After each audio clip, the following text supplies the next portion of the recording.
Hello everyone. In continuation of our lectures, today I am here with you with my third lectures on principle of management. Now, today we would be discussing the very crux and the title of the chapter, that is principles of management. What are the different principles of management, who gave it, and what do they connote, and in what way they are relevant in the field of management. So straight away let us move to those principles of management. But at the very beginning of my lectures, I would like to just inform the students that what I am going to deal today will also help you in your solution to the case studies that is being asked in CBSE or in other exams as well. So take a good notes, prepare well, and study your lessons properly. Now let us move to the principles of management.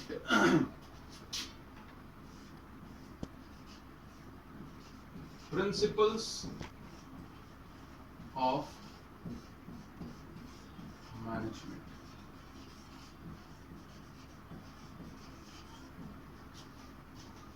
Principle of management are or can be categorized in two groups. One that was given, the management principle that was given by Fayol is generally referred to as administrative principle. So first of all, we would deal with the principles that was given by Henry Fayol. We know that Henry Fayol was basically a mining engineer, and later on in his career he rose to the rank of managing director of a company which was generally initially, or we can say which was in the verge of liquidations or insolvency. He tried to figure it out, what is the reasons why the company is on such a verge, what has resulted the company into the state of insolvency. He took out a research, a study, to find out the problem that underlies the insolvency of the company. And what he came out is the 6 basic functions of a management that is being performed in any organization. He classified the entire functions of a management into 6 basic categories, and then out of those 6 functions, the last function, that is managerial functions, is concerned with the principles of management. So today we would just concentrate on that 6th functions of management, that is managerial activities and management principles. So here we would be dealing with Fayol principle of management. Let us discuss the first principle of management given by Fayol, that is division of work. Now, it simply states that the entire task of an organization has to be divided into smaller groups, or the entire work has to be divided into smaller tasks, and each task has to be assigned to the workers according to their competence or as per their competence. Now, what is the benefit, or what does this principle of management highlights, and why there should be a division of work? The division of work is necessary so that a person can be very easily solve the work that is given or assigned to him, and over the year, since the work is assigned according to competence, so over the year, performing a similar nature of task, he gets specialized, he becomes adept, ADEPT, that is very skillful in performing a similar job. So it results in specialization, and moreover the greatest benefit is simplification of the work. The work that is divided into smaller parts, it tends to become very simple. Each of the person who is assigned a part of the job, it becomes very easier for him or her to carry out the work that is assigned to him, because the work is assigned according to their competence. So therefore, the benefit of division of work is simplification of work. Now, the resulting simplification of the work gets simplifies. Then the work is divided in a small task, and those tasks is assigned to the worker according to their competence. What is the benefit? So the benefit is job gets easier for each of the worker, and it results in specialization due to repetition of performance. So over there, as I have said, a worker who carries out a particular activity tends to develop an expertise in a particular work. So therefore, it results in specialization. And the next one is it avoids repetition of work. The same work, if it is not divided, might be the stages of that is involved in a work might have to be carried out by the other workers as well, who are taking a part in performance of the work. So therefore, it avoids repetition of work. The benefit that accrues from this principle is the result or is manifested by the statement or by our idea that in an organization we know that the functions are divided into different groups, like production is there, the different units are there who looks into a particular functions. Production department, marketing department is there, finance department is there, purchase department is there, sales is there, then other department are there who specializes in a particular functions of a task. The idea is very clear that each of them work according to their competence, and it results in the efficiency in the work of an organizations. I just want my student that these are the basic points that I have summarized. You must at least have this point so that it would help you in your case studies. At least these are to be remembered by you in simplified manner. So it would help you in your case studies. The second principle of management is authority and responsibility. This point out that authority and responsibility is necessary in an organization. The reason, or they have a different scope. Let us take, first of all, understand the meaning of these two terms, authority and responsibility. Authority, it refers to, or it points out to the power of a person to issue orders or instructions and command to their subordinates, whereas obligations for carrying out the work for which order was issued by a superior to the subordinates, that refers to the responsibility, or rather responsibility lies on the part of subordinates and authority lies on the parts of superiors or the managers. So therefore, now the crux is that authority and responsibility, when a subordinate is entrusted a work to do, he has the obligation to carry out the work and complete it on time. But what calls necessarily is that he must get commensurate authority, that is proportionate necessary authority that is required to get his work done or to complete the work entrusted to him on time. I would point out to an example. Take an example that Satish, he was a production manager. He got a target from the management that he would have to produce 60,000 units of goods of his company within a 1 month. He asked for issue of raw materials the inventory in charge, he informed him that there is not sufficient material. He asked the inventory in charge to place an order for purchase of material. But the inventory in charge did not obey his order. Now, due to this, there was shortage of material, and therefore the production activity could not be continued, and therefore the target that was given could not be achieved. He cannot take any action, because if he was not given a sufficient authority to get the order or his work to be complied, then he cannot complete the work on time that is entrusted to him.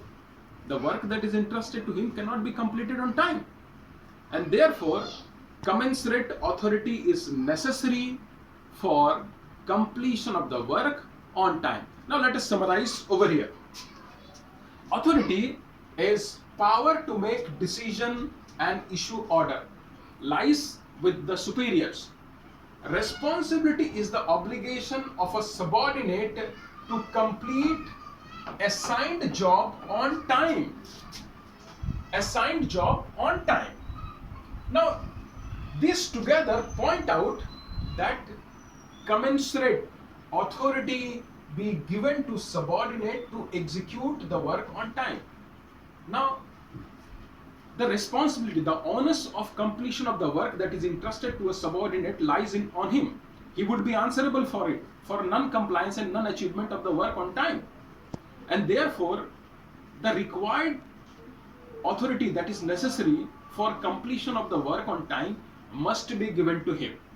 What is the benefit? The benefit is that so that he can take quick decision. Now, in case when the inventory in charge did not obey him, he would have punished him. He would have taken his quick decision to punish him or to act otherwise. This would have been there. It would have helped him to take a quick decision. Secondly, this would help in completion of work on time and achievement of the targets. The target that have been fixed, that could be achieved. If his order is not followed, there is sufficient punishment for it. So, therefore, commensurate authority is necessary. And second thing is that no misuse of authority. It calls that authority that is entrusted, it is not that a person can exceed what is being entrusted to him. He cannot. So misuse of authority does not lies in this principle. Therefore, what we conclude is that commensurate authority must be given or entrusted or delegated to the subordinate for completion of the work on time. Now the third principle of management by Fayol is discipline. This is very important for an organization, that there should be discipline. Discipline necessarily refers to the behavior of an employees or of the people, employees of an organization, how they should behave. It means that their behavior has to be conducive to the interest of the organization. It must be in no way harm the organization, rather it should contribute to the organization welfare and goodness. But in simply stated term, discipline means the employee of an organization must engage in a behavior that is acceptable by the organization and that is expected from each of the employees. We know in a school, the students come in a school dress. There is a dress. Exams are conducted on time. Fees has to be paid on time. Or there is expected behavior, how a student ought to behave in the class or in the school premises. Now these calls for obedience and observance of the code of conduct, rules and regulation that is led in an organization. So therefore, discipline basically calls for observation and due respect to the code of conduct, rules and regulations, the terms of agreement between the superior subordinates or between the organization and its worker on the part of the subordinates as well as on the part of the superiors in an organization. Now, what is the benefit of it? When there is discipline, there would be no chaos. There would be no chaos. There would be no wastage of time. The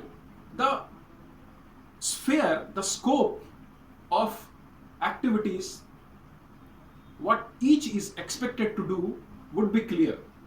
For example, the student has to come school in a proper uniform. This is expected code of conduct. So it is already defined that a student who is coming to a particular school has to come in the attire of the school that is being prescribed. Then during the class, he has to participate in the class teaching. He must not disturb the class. Attendance has to be 75% or what is prescribed by the school or by the particular board. If a student does not complies these rules and regulation or code, then some action may be taken. Some disciplinary action may be taken. So discipline also point out that there must be commitment of the workers towards the organization, its principle, its rules, its regulation, its code of conduct. So the student that face difficulties in case studies might also note that discipline does not mean only obedience to the rules and regulation. It also means your commitment, your obedience to the rules and regulations and towards the welfare of the organization as well. Now let us summarize this point. Let us summarize this principle of discipline. Discipline refers to the prescribed and expected behavior of a subordinate that is expected by an organization or in an organization. Then how or what is expected is that an organization, what does it expect from its subordinates or its employees? It expects that there should be a complete observance or obedience of the rules, regulation, code of conduct, commands and terms of agreement by their employees. All the employees of an organization must follow the rules, regulation, code of conduct, command, terms of agreement. If they do not follow, then they must also be ready for the negative aspect, that if it provides that there would be punishment, then they must respect the provision of punishment as well, or penalties if it is imposed by an organization for non-observance of the discipline. That also is included in discipline itself. So what I wanted to emphasize is that it basically calls for commitment to an organization. It has to be, the employee has to be committed to their organization, not only by observance or in the positive aspect, but also they must be ready to bear the negative consequence, that is penalties or punishment. Then what is the benefit of discipline in an organization? First of all, there would be systematization or orderly arrangement in an organization. Systematic working would prevail, and it develops a mutual trust. For if you obey the organization takes care of its employees. Now let us take an example.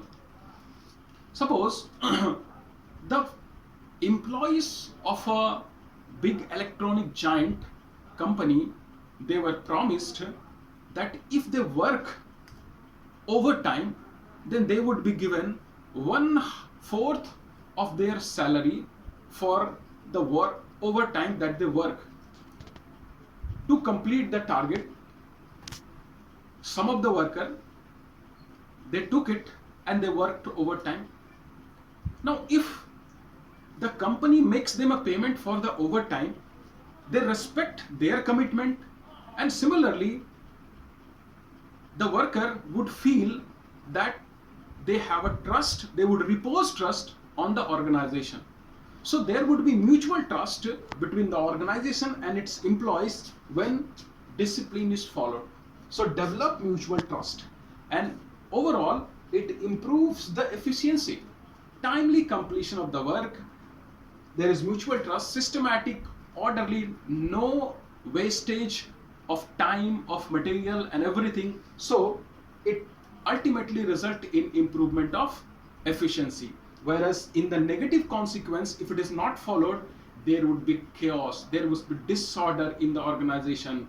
Workers tends to refute the orders, there would be complete disorder, there would be inefficiency, and a time may come when the organization may not able to continue its operation.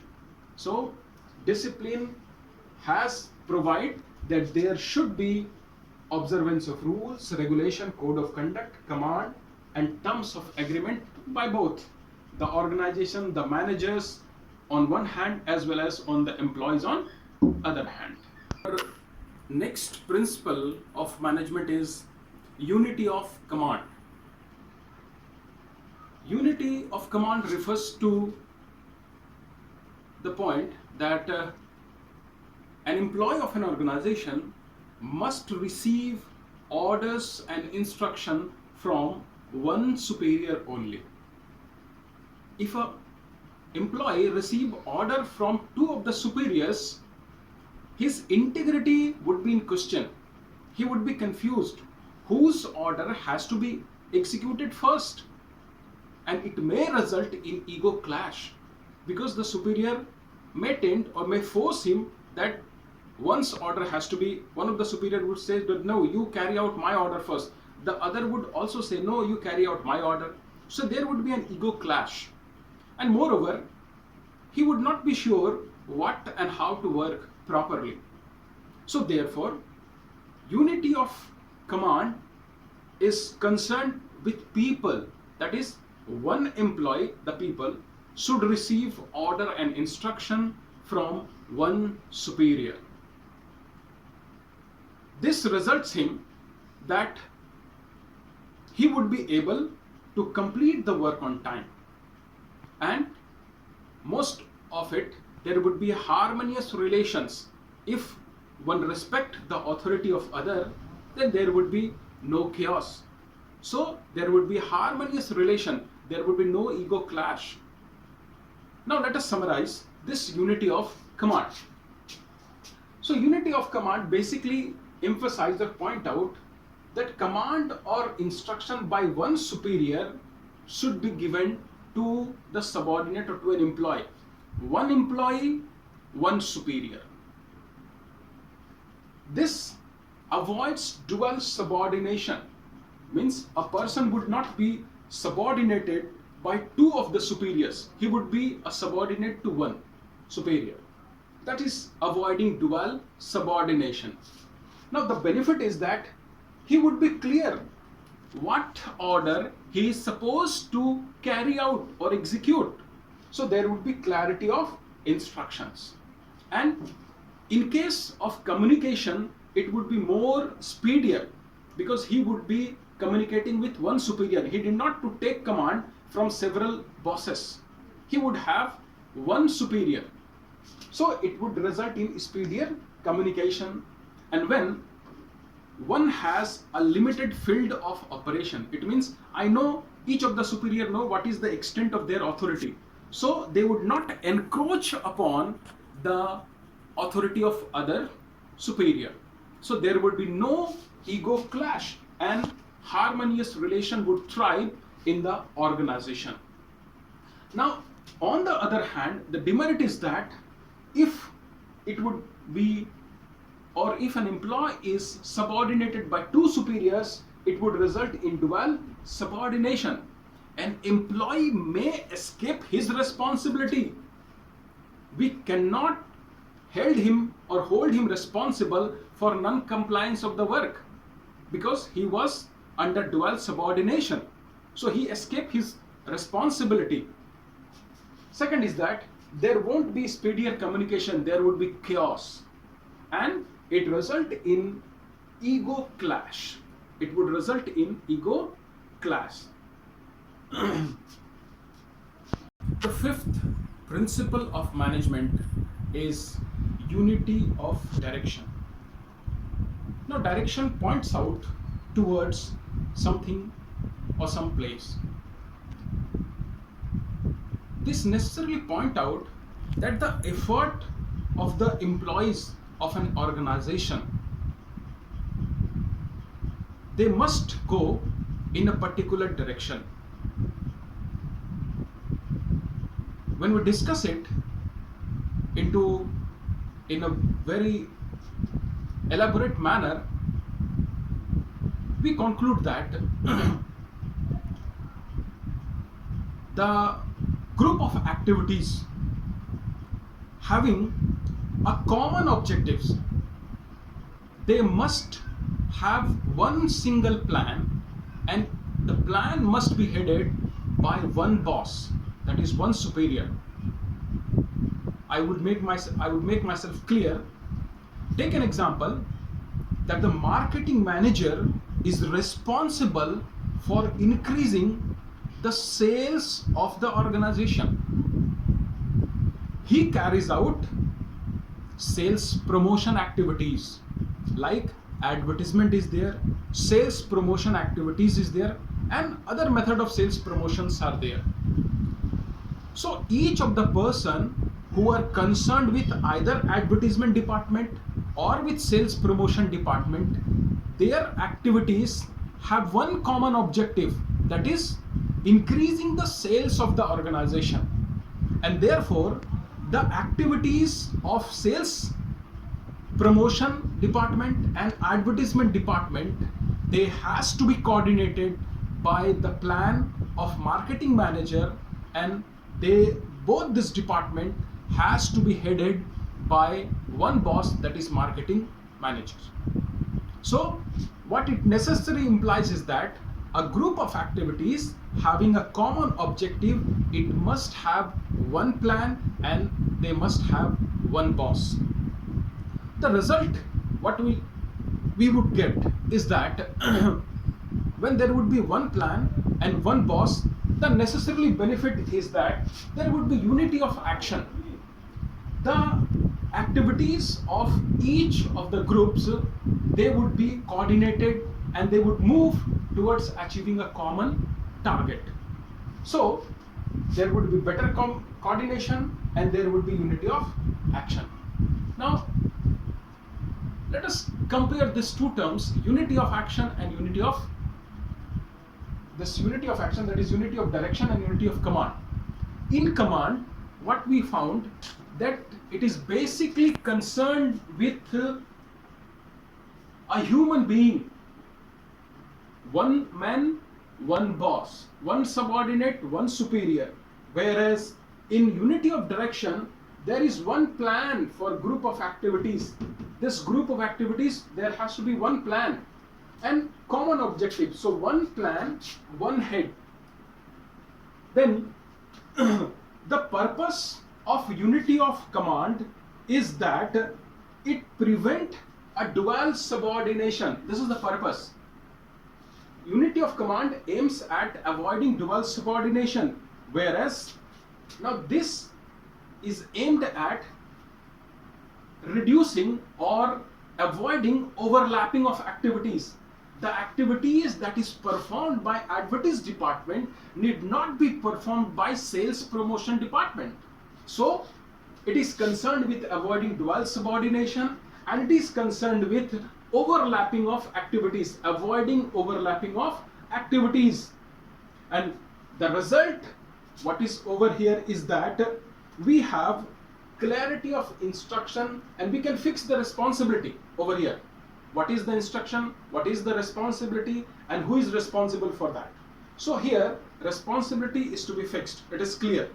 But here what we result is unity of action and better coordination. So these are the two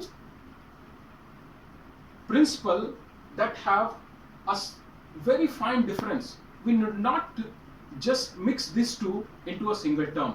Unity of command, one person under one boss, or one person should receive command orders from one boss, and here group of activity, they must be brought under one plan. And each plan has to be headed by one boss. So this is unity of direction. We would carry forward in the next lecture.